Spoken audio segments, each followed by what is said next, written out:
Kak, izin nanya Kak, pertanyaan dari ide Kakak aja boleh ya Kak? Cara apply-nya gimana Kak? Aku apply di Astra Credit Companies ini melewati Kaliber. Mungkin ada web yang namanya itu web Kaliber, di mana nggak cuma Astra Credit Company saja yang kita bisa apply. Di situ BCA juga bisa kita apply. Sebenarnya sekedar sharing aja, waktu itu tuh ya ketika aku nunggu dari Januari sampai Maret wisuda itu aku ya udahlah apply apply gitu kan, aku ngegunain waktu biar kayak emang aku pengennya setelah wisuda aku pengennya langsung kerja gitu. Nah jadi di kayak 2 bulan Januari ke Maret itu aku gunain untuk apply, dan ketika aku apply ke BCA itu aku melewati masuknya itu nge-apply-nya ke Kaliber. Nah, jadi aku apply BCA juga sama Astra Credit Companies juga. Jadi aku masukin dua itu. Nah, di BCA itu aku masukinnya adalah Junior Internal Audit. Nah, kalau misalnya yang kedua ini, yang Astra Credit Companies ini, aku masukinnya kayak sejenis modelan MT gitu, MT-nya si ACC lah gitu. Nah, terus aku masukin nih dua-duanya. Tapi ibaratnya yang kalau aku itu dua-duanya ini tahapannya berbarengan semua nih gitu. Jadi kayak dari tahap satu, kedua, ketiga berbarengan. Nah, di tahap pertama kalau misalnya di ACC sendiri itu ada 3 kali psikotesnya. 3 kali psikotes. Habis itu keempatnya itu interview, interview sama HRD ibaratnya. Kalau di aku sebutannya HC, interview HC. Nah, terus di situ aku diarahin untuk selanjutnya interview sama HC divisionnya gitu, kepala divisionnya.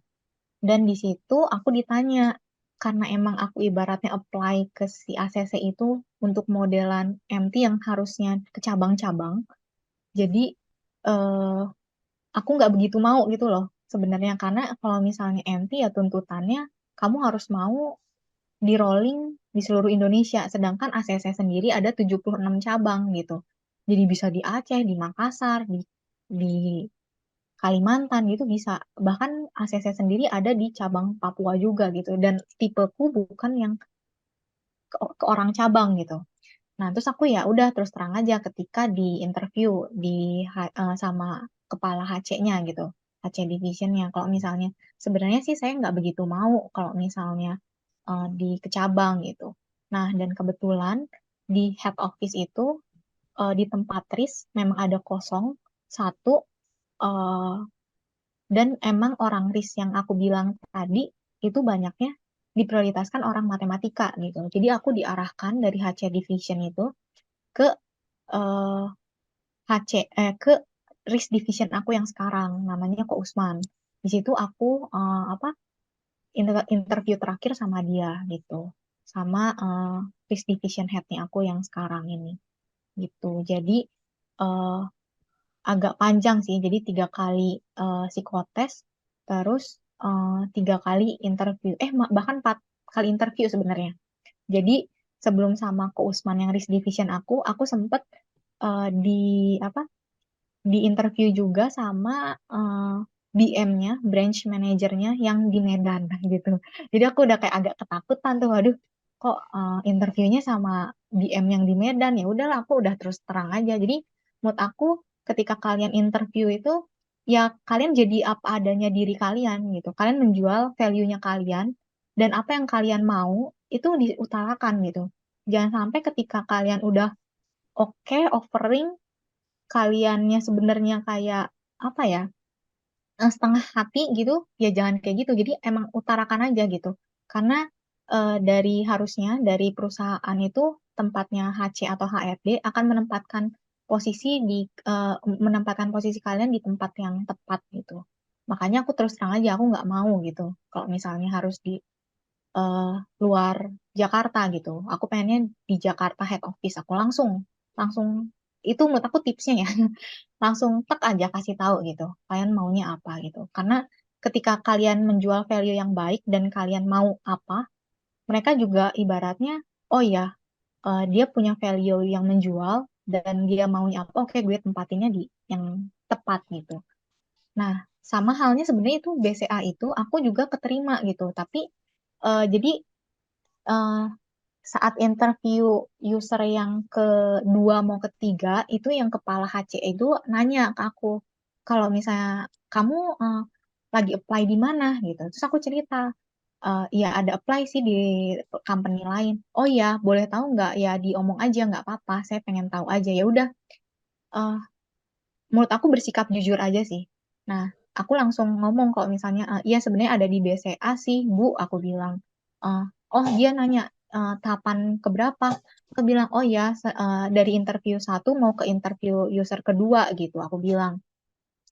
Jadi kayak ibaratnya lagi masih nunggu hasilnya. Oh ya, oke gitu. Kemarin di BCA apply-nya yang mana? Dia dia ada tanya seperti itu gitu. Ya bisa jadi itu menjadikan apa ya tolak ukurnya untuk yang di tempatku sih gitu.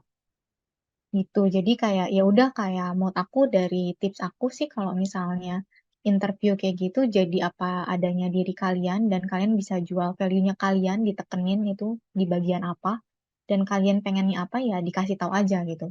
Jangan sampai kalian ibaratnya pengennya di head office tapi dikasih cabang atau apa mau-mau aja gitu. Ya, dikelirin aja gitu saat interview. Kurang Oke, lebih sih terima seperti kasih itu. Tasya. Iya, Jadi rupanya menjadi diri sendiri itu penting ya. iya betul Pak. Supaya, karena itu Iya, akan dibaca oleh HRD. Biasanya kan HRD itu kan pintar menjaga psikologi orang ya.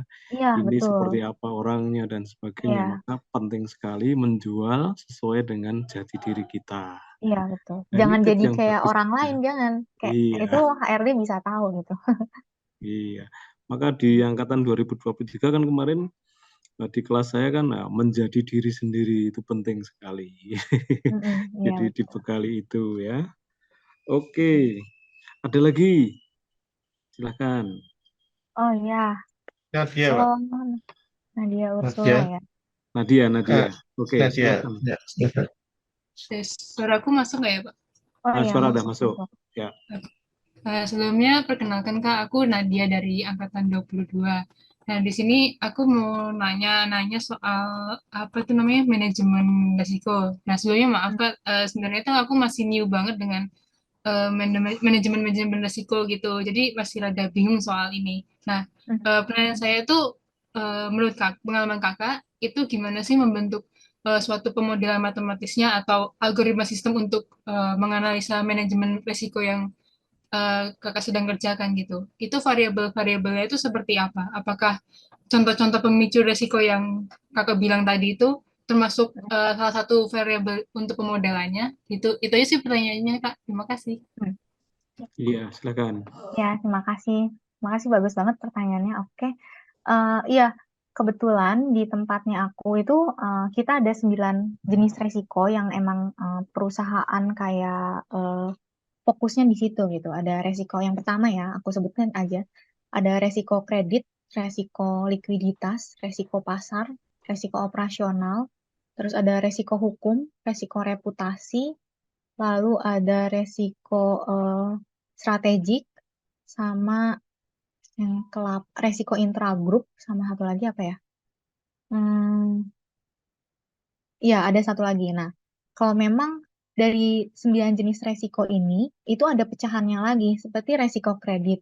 Jadi kita akan mengukur di situ parameternya adalah eh,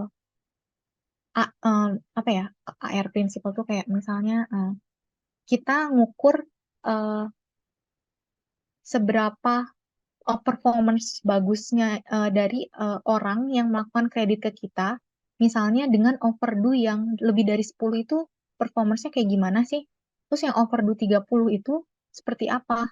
Bahkan kita juga mengukur yang overdue lebih dari 90 ke overdue lebih dari 90 itu ibaratnya udah parameternya kredit bermasalah gitu. Nah, disitulah parameter-parameternya tuh sebenarnya banyak banget. Kan ada 9 jenis resiko, jadi satu resiko aja itu ada ada satu resiko aja pecahan parameternya banyak dan dari parameter ini terbagi lagi menjadi rasio gitu loh. Nah, disinilah apa?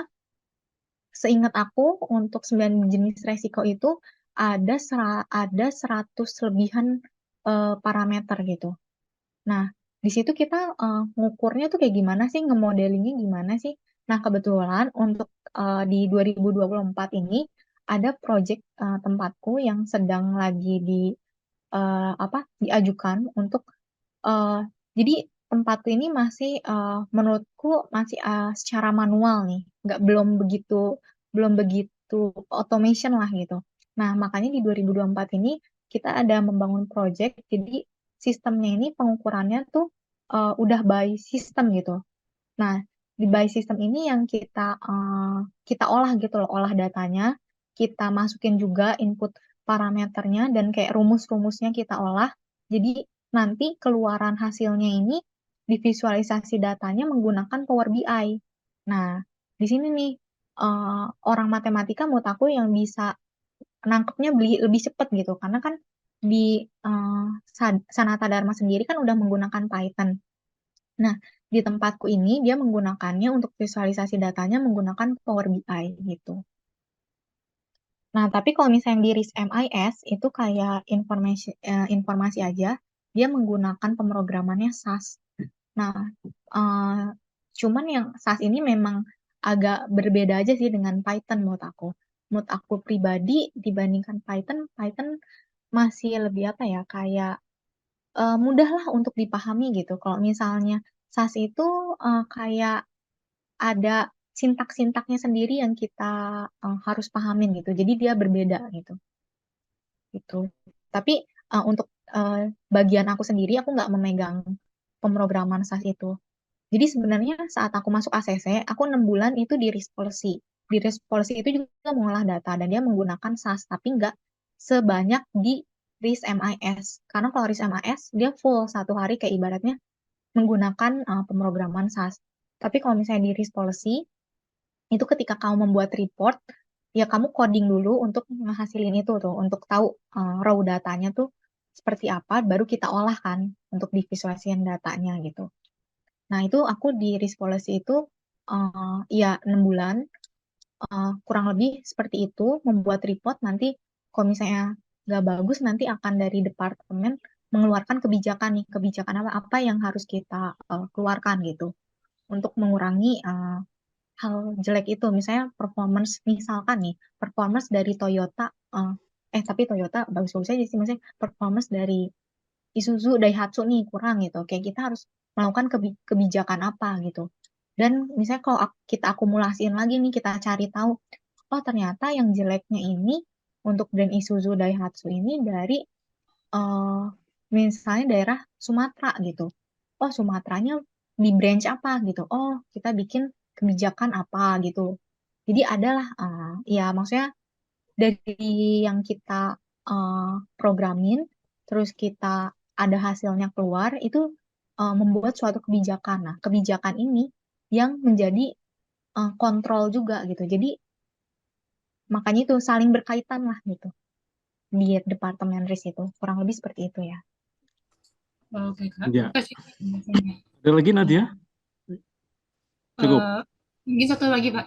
Ya, Iya, Mungkin dulu waktu pas kuliah udah sempat ini nggak Kak kepikiran mau masuk kayak dunia manajemen resiko gitu-gitu, udah kepikiran belum Kak pas zaman kuliah? enggak, belum. Jadi enggak sama sekali. Kayak ya udah aku makanya itu kan di yang BCA itu karena ngarahinnya ke Kaliber yang web Kaliber itu apply-nya karena yang kayak aku ngeliat nih ada job desknya kayak yang kayaknya lebih aku cocok nih, ya udah aku apply-nya ke internal auditnya BCA tuh. Terus aku kayak masih buka web yang sama, terus ada juga oh kita bisa nge-apply juga nih ke Astra Credit Companies. Terus kayak qualification-nya kayak oh ya aku mumpuni, ya udahlah aku coba aja gitu. Gitu sih. Nah, alhamdulillahnya kayak ibaratnya selain kalian berusaha itu kayak menurut aku doa sih itu penting sih menurut aku, kayak Tuhan jadinya mengarahkan gitu loh, mengerucut gitu loh. Kayak padahal aku mikirnya nggak mesti gitu loh. Aku harus kerja di lingkungan yang orang matematika gitu, nggak mesti kayak gitu. Kayak aku ya udah namanya fresh graduate, ya udahlah kayak nerima aja gitu aku mikirnya. Toh juga belajar gitu. Tapi kayak alhamdulillahnya selain dari usaha sama doa itu kayak jadinya Tuhan ngarahin gitu. Gitu sih. Jadi nggak spesifik aku pengen risk gitu, nggak. Oke, oke. Thank you, Kak. Iya, Iya, Kai. terima Dan kasih menurut aku sekali tuh ya. saat Jadi waktu aku kayak lulus itu sebenarnya belum ada acara kayak gini kan ya Pak, alumni talk belum ini. ada. Iya, betul. Yang kayak sering diundang tuh dari Kak Inge gitu kan, dari BCA Ya, gitu. Dan itu seputar data scientist gitu. Ternyata menurut aku dengan acara alumni talk ini bagus sih karena teman-teman jadinya bisa tahu dan banyak bidang matematika yang perusahaan itu eh, butuhkan gitu. iya. Ya, betul ini saya kira apa? Pengalaman dari para alumni ya Mm, membuat ide di prodi untuk secara rutin mendatangkan alumni dan dari berbagai bidang kerja ya sehingga teman-teman mahasiswa sini punya wawasan yang cukup luas ya bahwa kerjaan di matematika itu ternyata banyak juga gitu kan. iya, Nah, betul. begitu. Lalu tadi menarik juga manajemen risiko ternyata masih manual ya, semi manual mungkin ya. Iya, semi manual Lalu betul. baru akan diotomatisasi. Tadi saya Mm, mendengar ada program SAS. SAS itu memang singkatan dari Statistical Analysis System. Iya, Jadi itu memang program statistik yang mungkin agak beda dengan Python iya, ya, bahasa iya, programnya termasuk beda mungkin betul. mirip-mirip dengan R sebenarnya. Biasanya kalau Iya, ada SAS betul ada Pak R dengan itu. R ya. Iya, aku lebih lihatnya dia sama dengan R sih Pak. Iya, karena yang bikin orang-orang statistik gitu. Jadi memang spesial Oh, itu iya. gitu. Heeh. Bahasanya orang statistik ya Pak ya, yang Iya, beda Iya, dari bahasa iya, pemrograman umum. iya, iya, iya. betul. Oke, silakan yang lain. Ada Desinta Pak di Oh, chat Pak, Desinta. Ya, mari Desinta. Oh, di chat ada. oh oke. Hmm, kalau oke. Oh ya, maaf saya izin bertanya melalui chat karena sinyal tidak stabil. Karena Oke. barusan udah dijawab kalau bukan pekerjaan yang emang ditargetkan. Nah, kalau kakak ingat mata kuliah apa saja sih ya kak yang relevan dengan pekerjaan kakak ini yang mungkin bisa yang mungkin bisa jadi catatan untuk dipelajari lebih dalam. Terima kasih kak. Hmm, Ya. kalau misalnya kalau misalnya ke mata kuliah ya, eh sebenarnya menurut aku eh, mata kuliah pemrograman dan statistika sih, Pak. Karena kalau statistika kita belajar R, kalau pemrograman kita belajar Python. Nah, di situ menurut aku logika berpikirnya jadi apa ya? Jadi keolah gitu loh. Jadi keolah. Jadi menurut aku ketika kita dihadapin dengan sehari-hari bahkan bukan hanya kerjaan fungsi diri aku aja ya. Menurut aku orang yang udah sehari-harinya belajar kayak logika berpikir jadinya lebih sistematis aja sih kerjanya gitu. Dia mau dihadapin masalah apa aja, dia berpikir kritis gitu. Nah, kenapa mungkin dari tempatnya Pak Har dan Pak Aris juga kalau ibaratnya inget dulu sempat ngobrol sama yang risk division head-nya aku, dia membicarakan kan ketika dia menerima itu yang dinilai terkait agama sama matematikanya yang dia lihat dua kan. Karena selain agama, maksudnya matematika di sini adalah logika berpikir dan kritisnya. Jadi kalau misalnya ditanya kuliahnya apa, mungkin penerapannya lebih ke pemrograman dan statistik ya. Kalau misalnya aljabar kan emang kita berpikir juga tuh emang basic kita belajar logika kan di aljabar gitu. Nah, tapi kan terkadang aljabar itu ibaratnya eh, dasar dan yang belum masuk ke penerapannya gitu kan, masih di dasar lah gitu. Jadi menurut aku yang kepake sih di pemrograman sama statistik ya, karena statistika itu waktu itu aku belajar yang R itu aku ngambil yang ekonometrika Pak. Itu kan Ya. Bapak suka ngasih tahu datanya banyak kan ya lumayan. Terus juga Pak Har ada bikin kayak eh, disuruh bikin project-project kayak gitu kan Pak yang terkait pemrograman. Terus juga aku inget di eh, pelajaran mata kuliah Operation Research ya, apa ya, RO ya Pak Hmm. singkatannya. Nah itu juga kan kita mengotomasikan memaksimalkan suatu apa gitu ya kan ya Pak, ya kayak gitu sih. Itu sih dari Iya, siapa ya? Silvestra dari Desinta, iya, Desinta. heeh. Iya. Iya. Baik. Ya, jadi memang kalau belajar di prodi matematika kan ada banyak mata kuliah ya, yang Hmm, seolah iya. itu berdiri sendiri. Tetapi kan kurikulum itu kan didesain supaya ada pemahaman komprehensif sehingga mengerucut nanti kalau sudah lulus ya itu ada apa semacam akumulasi pengetahuan yang terintegrasi Hmm, satu dengan yang lain. Jadi kalau misalnya soal apa manajemen risiko itu kan berkaitan dengan ketidakpastian. Ketidakpastian itu kan teori peluang. Nah, jadi kalau kita hmm. berpikir ke arah Oh sana ya iya itu benar.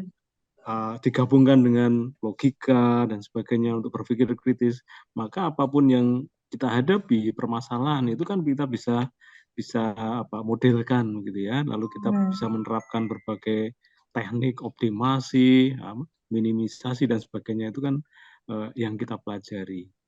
Nah, gitu ya. Silahkan dari yang lain. iya. Oh ada juga lagi ya. Oh ya terima kasih Apa Kak. ini? Oke. Iya sama-sama. Ya pokoknya menurut aku di matematika ibaratnya aku belajar 3,5 tahun itu kepake semua sih jadinya skillnya terbentuk sih cara logika berpikirnya dan harus kritis sih itu Hmm. Kalau dan ini mungkin apa apa ya Tasya kan ketika fresh graduate itu kan seperti masuk hutan belantara gitu ya. iya betul Nah, masuk tempat bekerja itu kan berjumpa dengan orang-orang dengan berbagai iya karakter dan sebagainya. Nah, itu adaptasinya seperti apa kan?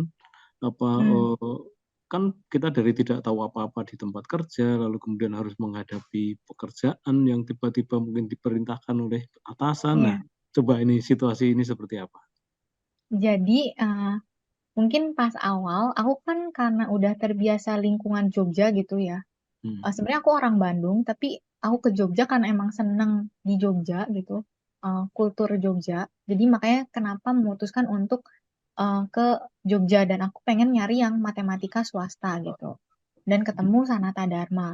Nah, karena udah terbiasa lingkungan Jogja dan harus tiba-tiba yang ke Jakarta gitu, aku sempet sih sebenarnya 2 minggu awal itu sampai kepala aku migrain karena bingung gitu. Kenapa orang Jakarta yang harus klakson sana sini terus nggak sabaran. Jadi kayak yang mempertanyakan sendiri gitu loh.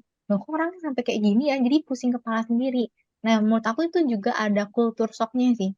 Itu jadi kayak setelah 2 minggu baru kayak ya udah emang Jakarta kayak gini. Itu yang pertama dari lingkungan. Terus yang kedua ketika masuk ke tempat kerja itu mungkin kalau misalnya di Jogja itu kita yang apa ya semuhun dauh gitu loh kayak ke orang tua atau apa tuh kayak oh ya mari mari gitu kan kayak yang nyapa gitu.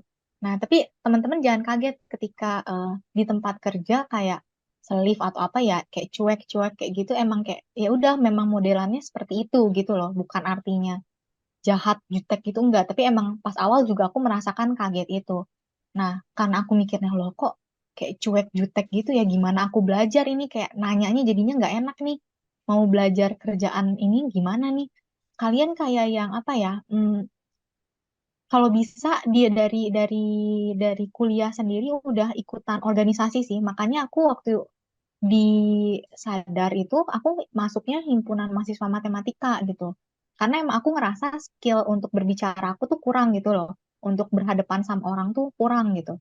Nah, tapi menurut aku itu udah salah satu pembelajaran aku untuk ningkatin skill bicara aku lewat organisasi dan itu menurut aku kepake di kerjaan. Jadi pas awal-awal aku juga merasa loh, kok orangnya jutek-jutek ya. Jadi ngerasa nggak enak nih mau belajar. Tapi ya mau gimana lagi, kamu harus yang eh, menurunkan ketakutan kamu itu dengan bertanya langsung. Ternyata ketika kita deketin, kita bertanya, ternyata orang-orangnya di ACC sendiri, alhamdulillahnya mereka membantu gitu loh. Makanya aku udah nyampe di tahapan sekarang juga karena mereka nggak pelit ilmu lah gitu ketika kita tanya gitu.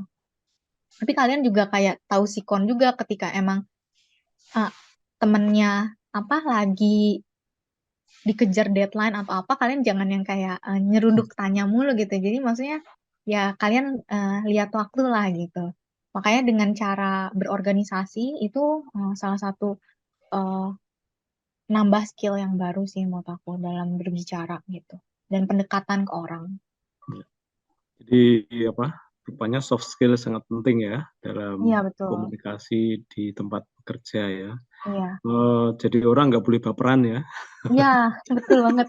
Betul banget. Dicuekin dikit merasa, wah jahat banget gitu ya. Iya, heeh. Enggak, jangan enggak kayak gitu kok. Heeh. Ya, emang Iya, kulturnya ya udah kayak ketika aku lagi nggak butuh apa-apa ya udah kayak paling kayak ya kayak senyum biasa aja ataupun bahkan kayak yang nggak sapaan itu ya udah hal yang kayak biasa gitu iya. Heeh. gitu.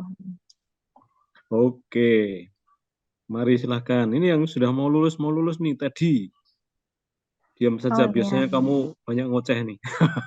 Ya Tadi tadi ini biasanya banyak apa? banget Tadi ya. ini presenter nih. Oh ya. Oh, Mana Desinta tadi tadi? ketua HMM ya, yang Heeh. eh, Oh sekarang baru aja iya, ganti gitu ya, iya. Desinta. Saya Oh pengen nanya Desita yang sedikit tadi. Oh iya, iya Pak. Tas ya, terkait dengan ini ya, Pak Aris ini saya apa ya, presentasi kamu itu menimbulkan pertanyaan reflektif gitu ya, untuk Oh saya iya, gitu. iya. Saya itu termasuk yang nggak pernah antisipasi resiko gitu ya. Jadi ketika kamu Hmm. cerita banyak itu saya ikut mikir gitu. Saya sudah melakukan apa gitu ya. Misal kalau tentang ya proyek-proyek saya pribadi dan seterusnya dan tadi apa banyak belajar dari kamu gitu ya tentang oh ya harusnya seperti ini ya Hmm. dipetakan dulu dan seterusnya kemudian dihitung dan seterusnya itu menjadi saya juga nggak tahu apakah Sana Dharma itu juga melakukan itu ketika mengembangkan apa sayapnya ke IKN gitu ya karena ini Iya. kan mau ada pergantian pimpinan kan ini itu sudah dihitung belum Oh gitu ya iya. risikonya gitu apakah IKN akan berlanjut atau tidak. Ini terkait dengan Hmm. tadi yang kamu sebutkan juga ada perubahan policy kan ya yang Hmm. mempengaruhi itu kan ya perubahan policy Iya. dan seterusnya itu kan akan berdampak gitu ya. Yang dulunya Hmm. jelas gitu ya resikonya terukur kemudian tiba-tiba nanti kalau terjadi pergantian pimpinan menjadi mungkin tidak terukur gitu ya. Itu. Hmm. Oke. Kemudian Ya, nyambung tadi pertanyaan Nadia tadi ya mungkin ini ini dulu sekedar Pak. mentat Saya, tadi. saya nanggap ini Tadi dulu Pak. oh ya Bang Rio. Nah, jadi di perguruan tinggi itu sebenarnya ada manajemen risiko perguruan tinggi sebenarnya. Nah, Oh iya. oke. Jadi di setiap kriteria Ban PT itu sebenarnya mengandung risiko-risiko. Nah, yang kita Hmm. lakukan ini alumni talk ini sebenarnya manajemen risiko. Risiko Hmm. apa? Risiko lulusan itu kan ada dua risiko, Hmm. diterima di tempat kerja atau tidak kan gitu kan. Nah, Iya. untuk meminimalkan risiko kita bikin helmnya apa? Alumni talk, Oke. informasikan pada. Nah, kira-kira itu ya sebenarnya. Jadi kita tidak sadar gitu kita melakukan gitu kan. Nah, cuma Iya. memang perlu disistematisasi kalau dalam konteks Iya. pengelolaan perguruan tinggi yang secara menyeluruh. Di sana Hmm. kan ada tata kelola kurikulum dan sebagainya. Semua mengandung risiko. Kalau kalau kurikulumnya itu apa usang ya risikonya akan jelas tidak diterima Hmm. di pasar kerja alumninya. Nah, ini perlu kita antisipasi. Gitu, Pak. Aku Iya. Iya. Ya, benar. Suaranya putus-putus Pak Aris. Eh, jaringannya Pak Aris atau jaringan saya ya. Iya. Oke. Katanya Tasya mohon mendengar suara dilanjutkan saya? Pak. Oh ya, ya, ya. Oke. Iya. Ya tadi. Oke, terima kasih Pak Aris. Jadi, menarik sekali gitu ya. Kita ya nggak sadar melakukan sedikit. Iya. Belum walaupun tidak memotret secara global ya, secara Iya. keseluruhan ya. Ini kayak action apa small action gitu ya untuk reduce resiko gitu ya. Ya, reduce risk ya. Tadi kemudian nyambung pertanyaannya Nadia tadi. Nadia tadi kan ini Nadia suka modeling gitu ya, buat model dan seterusnya. Dan tadi dijelaskan oleh Tasya secara berpindah dari manual ke otomatisasi dengan Hmm. membuat sistem ya ini ya. Iya. Dan kalau saya lihat tadi dalam bayangan saya jika Tasya menjelaskan itu kan ada parameter banyak sekali kan ada sekitar seratusan atau parameter kan gitu ya. Kemudian tiap parameter itu kan ditemukan kalau saya nggak salah interpretasi ya. Nah dia temukan apa koefisiennya lah katakanlah ya. Iya. Betul. Koefisiennya misal tadi apa bayar pay later itu berkali-kali overdue Hmm. misalnya Hmm. apa Iya. gitu nanti berarti untuk apa kriteria ini kemudian nilai apa konstantanya atau parameternya berapa dan seterusnya kemudian nanti dari banyak parameter itu ada rumusannya gitu ya, secara rumusannya untuk betul. menghitung ya akhirnya mungkin keluar dari apa menjadi beberapa angka atau apa gitu Hmm, ya, yang itu dipakai menjadi pertimbangan untuk katakanlah misal memberikan kredit atau apa gitu ya, dan iya sebagainya betul. gitu ya, dalam bayangan saya gitu ya. Oh, jadi sudah ada standar-standar yang dibuat sebelumnya gitu ya. Mestinya standar ini dibuat tidak sembarang ngawur, tapi juga berdasarkan statistik mestinya Hmm, ya. iya Uji betul dan Pak. seterusnya gitu ya. Iya, Ada uji macam-macam yang mungkin nggak kelihatan gitu ya. iya, Nggak kelihatan, tapi munculnya hanya dalam bentuk, oh kalau seperti ini nanti kemudian ini ditolak kan gitu ya. Nggak dikasih iya. kredit, tapi saya yakin itu di belakangnya itu kontennya statistik uji hipotesis dan seterusnya ya gitu. Nah, apakah juga ada pikiran ya, pemikiran gitu ya. Ini kan statistical klasik ya. Nah, yang sekarang ini kan AI gitu ya. Kan jelas di perusahaannya Nadia ini kan punya data banyak ya. Hmm, Ya, oh, iya misal betul. apa orang yang ngajukan kredit dan seterusnya ada yang berhasil, katakanlah ada yang macet, katakanlah dan seterusnya. Kemudian apakah terpikir juga untuk membuat suatu model AI gitu ya, machine learning gitu yang lebih data driven gitu. Jadi tidak kita nggak apa ngarahkan apa menghitung konstanta itu, tetapi nanti modelnya sendiri yang mencari, kemudian akhirnya menentukan apakah misal ini risikonya gimana dan seterusnya dan seterusnya. Hmm, Eh, oh iya, Kira-kira itu. Yes. oke. Apa? Siap. Ya, makasih Pak Hartono pertanyaannya. Kebetulan itu ada proyek yang memang kita buat bersama. Ini kan Astra ACC ini termasuknya Astra Finansial kan. Jadi ada customer yang tadi Bapak bilang, misalnya dia macet dan udah ke blacklist di perusahaan kita nih, di misalnya perusahaan ACC. Nah, dia mau melakukan pembiayaan lagi sesama Asfin, misalnya di TAF gitu, di Toyota Astra Finansial. Nah, gimana caranya biar kita tahu, misalnya dia udah blacklist di kita. Nah, sedangkan dia mau pindah ke tempat lain gitu loh untuk yang mau coba juga gitu loh. Nah, jangan sampai yang tempat lain itu kena juga gitu loh Pak dengan customer ini. Makanya disitulah sebenarnya kita ada sharing, eh, gimana ya ngomongnya? Ya ada sharing, tapi tetap kita melindungi data gitu. Karena kan ada UU PDP kan sekarang OJK keluarkan UU Perlindungan Data Pribadi. Jadi kita tetap keep. Tapi ibaratnya yang sesama member Asvin ini kita tahu gitu loh, oh customer ini tuh blacklist. Nah, tapi customer yang blacklist ini bisa juga menjadi whitelist, Pak. Jadi bisa aja dia berbarengan, dia mengambil pembiayaan di ACC dan di TAF, dan kebetulan misalnya di ACC dia blacklist, tapi yang di TAF dia masih jalan terus, dan malah dia bisa menyelesaikan pembiayaan itu. Nah, dari yang tempatnya TAF ini akan ibaratnya nge-sharing, kita emang ada modelingnya untuk kayak, oh, otomatis yang dari yang blacklist ini menjadi whitelist lagi, balik ke whitelist karena sesama Asvin, ada member Asvin di perusahaan lain, itu dia bisa membiayai kredit itu. Jadi jangan sampai customer emang yang mempunyai potensi dari blacklist menjadi whitelist tetap blacklist itu nggak bisa juga. Jadi ada contoh seperti itu juga sih Pak. Tapi modeling itu memang masih di apa eh, masih di provide terus masih progres lah gitu Pak. Gitu karena ibaratnya itu data kesatuan besar ya yang ibaratnya Asvin punya nggak hanya ACC. Jadi cakupannya jauh lebih besar lagi, datanya menjadi lebih besar lagi gitu.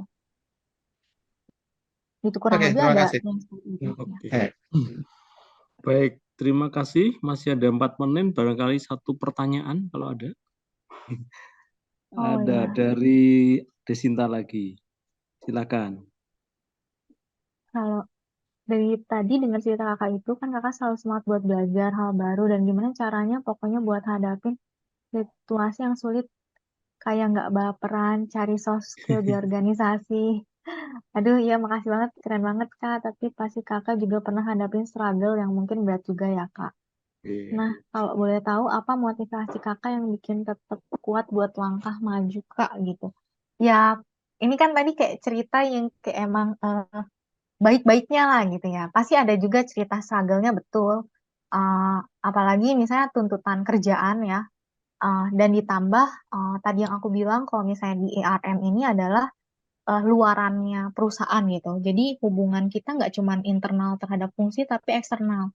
Jadi sempat tadi aku ngomong laporannya kita, laporannya kita ini kita submit ke dua konglomerasi keuangan Astra dan OJK gitu. Apalagi yang ke OJK itu kan ibaratnya regulator yang kayak kita harus memenuhi deadline karena kalau misalnya nggak OJK juga sih, maksudnya KKA juga konglomerasi keuangan Astra juga dia mempunyai deadline yang ketika ada laporan ini pemenuhan laporannya hanya seminggu itu cukup berat sih seminggu bahkan 2 minggu aja itu udah kelonggaran bagi kita gitu.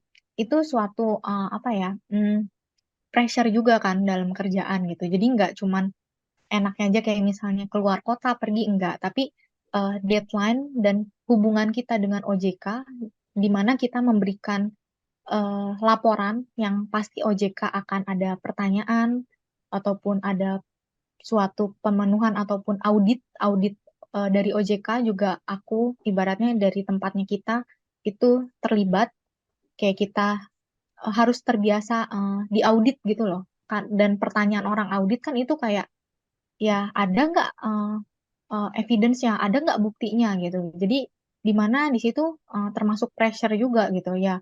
Dihadapinnya dengan apa ya? Dengan harus mau belajar dan jangan maluan dengan bertanya. Emang ada kalanya aku juga males gitu. Ada kalanya juga aduh capek nih harus eh, tanya lagi ataupun ada kebijakan yang memang belum kita penuhin, harus kita penuhin dan OJK harus memberikan apanya deadline pemenuhan atas temuannya itu hanya 3 bulan after audit. Nah itu juga pressure-nya bukan dari OJK aja, pressure-nya dari atasan juga. Ya ibaratnya eh, selain mungkin eh, motivasinya apa ya, motivasinya selain emang kita butuh kerja di situ. Pertama sih memang karena kita butuh kerja ya, jadi itu motivasi karena kamu mau apa lagi gitu loh. Nah, dan yang kedua itu kalau memang udah kayak terlalu berat ya bisa sharing ke keluarga terdekat lah gitu. Ke keluarga dan orang terpercaya yang dekat yang kayak itu bisa nurunin overloadnya di otak gitu. Jadi kayak jadinya ke-refresh lagi gitu. Dan yang terakhir mungkin yang paling penting tetap harus berdoa sih. Ya, yang aku rasa dengan doa bukannya aku kayak terlalu agama, maksudnya memang doa itu nenangin gitu. Selain kita uh, bercerita ke orang terdekat itu cukup nenangin. Dan motivasinya apa? Ya mungkin motivasinya karena emang aku membutuhkan kerja di situ dan memang kita harus apa ya, menunjukkan performance kita yang baik biar kayak promosinya bisa jadi lebih cepat. Nah, ya itu mungkin motivasinya di situ sih. Ya, untuk Iya. selain itu butuh dan promosi ya. Oke, ya barangkali tadi ada yang belum mengerti istilah OJK. OJK itu adalah Otoritas Ya, Jasa jasa Keuangan, keuangan. lembaga pemerintah yang dibentuk menerapkan undang-undang ya untuk Iya, mengawasi betul. transaksi semacam Iya, ke jasa keuangan lah yang iya, perbankan dan sebagainya. iya. Sebelumnya kan yang mengawasi itu Bank Bank Indonesia, terus Iya, karena terlalu besar dipecah menjadi Otoritas Jasa Keuangan iya. seperti itu. Oke, sepertinya dari sisi waktu sudah habis. Saya sebagai moderator, terima kasih Tasya atas ilmunya. Semoga mungkin suatu saat kita perlukan untuk datang lagi sharing. Mohon untuk tetap bersedia. Iya Pak, Terima ditunggu Pak. kasih. Iya, Ya, terima kasih banyak Pak Aris, terima kasih waktu banyak Pak ya, Hartono.